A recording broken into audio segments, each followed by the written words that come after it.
This is SARS-CoV-2. It belongs to the family of coronaviruses named for the crown-like spikes on their surfaces.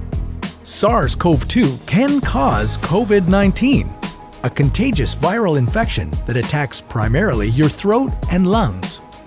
What actually happens in your body when you contract the coronavirus? What exactly causes your body to develop pneumonia? And how would a vaccine work?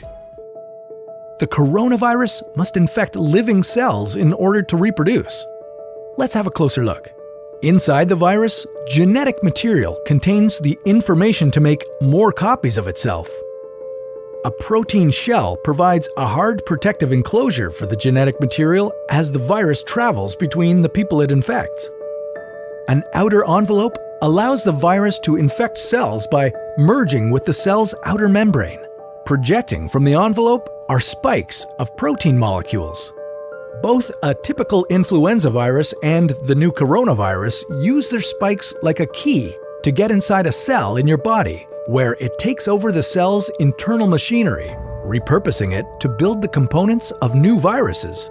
When an infected person talks, coughs, or sneezes, droplets carrying the virus may land in your mouth or nose and then move into your lungs. Once inside your body, the virus comes in contact with cells in your throat, nose, or lungs. One spike on the virus inserts into a receptor molecule on your healthy cell membrane like a key in a lock. This action allows the virus to get inside your cell. A typical flu virus would travel inside a sac made from your cell membrane to your cell's nucleus that houses all its genetic material. The coronavirus, on the other hand, doesn't need to enter the host cell nucleus. It can directly access parts of the host cell called ribosomes.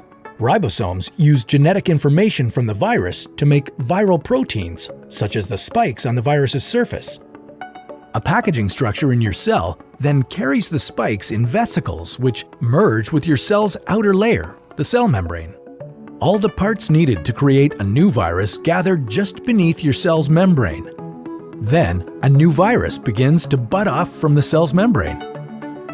Now, with the virus spreading in your body, how can you develop pneumonia symptoms?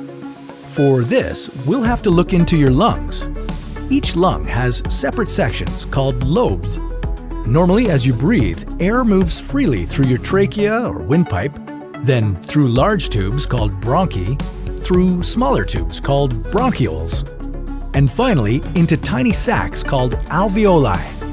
Your airways and alveoli are flexible and springy.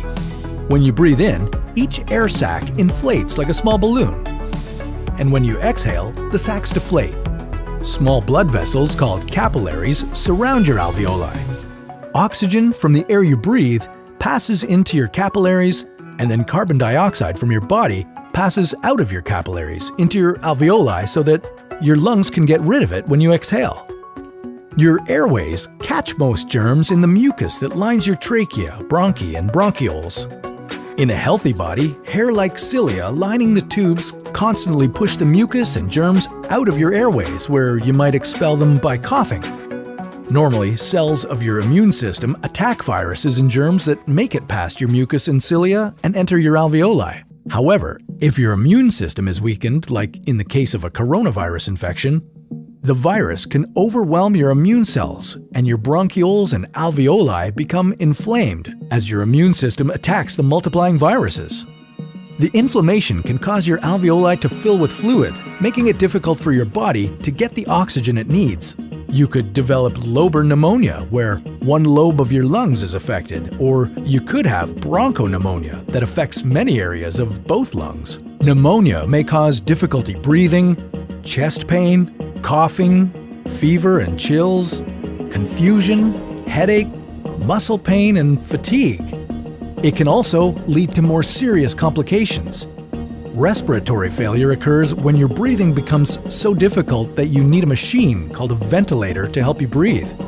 These are the machines that save lives and that medical device companies currently ramp up production for. Whether you would develop these symptoms depends on a lot of factors, such as your age and whether you already have an existing condition. While this all sounds scary, the push to develop a coronavirus vaccine is moving at high speed.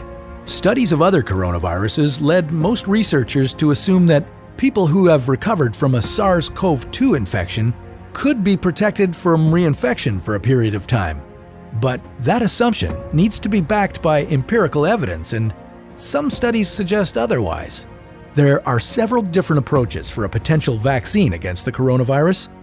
The basic idea is that you would get a shot that contains faint versions of the virus. The vaccine would expose your body to a version of the virus that is too weak to cause infection, but just strong enough to stimulate an immune response. Within a few weeks, cells in your immune system would make markers called antibodies, which would be specific for only the coronavirus, or specifically its spike protein. Antibodies then attach to the virus and prevent it from attaching to your cells. Your immune system then responds to signals from the antibodies by consuming and destroying the clumps of viruses. If you then catch the real virus at a later stage, your body would recognize it and destroy it.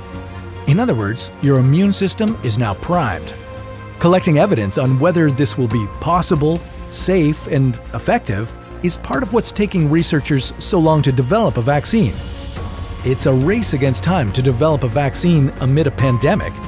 Each step in vaccine development usually takes months, if not years. An Ebola vaccine broke records by being ready in 5 years. The hope here is to develop one for the new coronavirus in a record-breaking 12 to 18 months. While all of this will take time, stay home if you can, to protect the most vulnerable. And don't forget to wash your hands for at least 20 seconds and as often as possible. This video was a collaboration between Nucleus Medical Media and the What If channel, where we usually dive into hypothetical scenarios about the human body, humanity, our planet, and the cosmos. Check out our channel by visiting the link in the description below.